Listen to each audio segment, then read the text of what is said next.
In 2019, a radical digital detox promised to reset your brain's reward system in just 24 hours.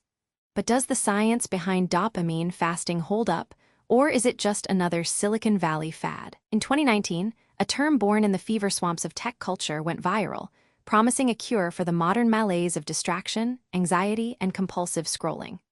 The prescription was radical: abstain from all pleasurable stimulation for 24 to 48 hours. No music, no social media, no food beyond bland sustenance, no conversation, and certainly no sex. Proponents, including influential venture capitalists and biohackers, claimed this dopamine fast would reset the brain's reward system, making everyday life feel more vibrant and reducing the craving for digital validation.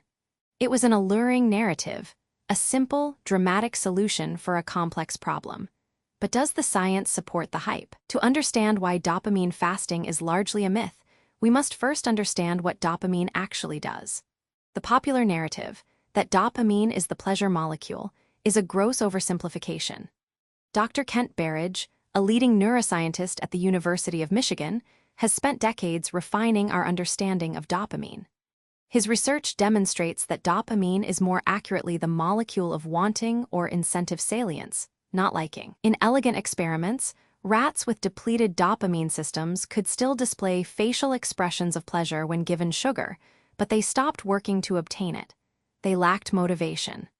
Dopamine is the engine of anticipation, desire, and motivation, driving us to seek out rewards. The architecture of our reward system evolved in a world of scarcity. A sweet fruit was a rare source of energy. Our brains were not designed for a world of infinite, low-effort rewards.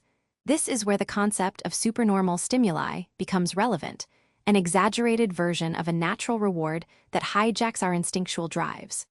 An endless feed of curated photos and unpredictable notifications is a supernormal stimulus for our social brain. When we scroll through Instagram, we trigger a powerful, intermittent, variable ratio schedule of reinforcement, the same mechanism that makes slot machines so addictive. The brain's reward system gets overstimulated, leading to chronic craving, distractibility, and a feeling of emptiness without stimulation. The central claim of dopamine fasting, that you can reset your dopamine receptors by abstaining from pleasure, is biologically implausible. Dopamine receptors do not have an on/off switch that can be globally recalibrated by a weekend of boredom. While chronic overstimulation can lead to receptor downregulation, this is a gradual, long-term process, not a 24-hour phenomenon. The brain constantly regulates its neurochemistry in response to the environment. A single day of fasting is unlikely to cause a meaningful, lasting change in receptor density or sensitivity.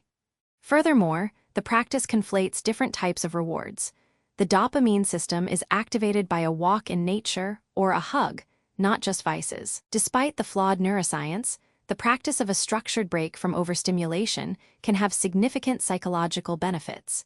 These benefits, however, are not due to a neurochemical reset, but to a behavioral and cognitive one.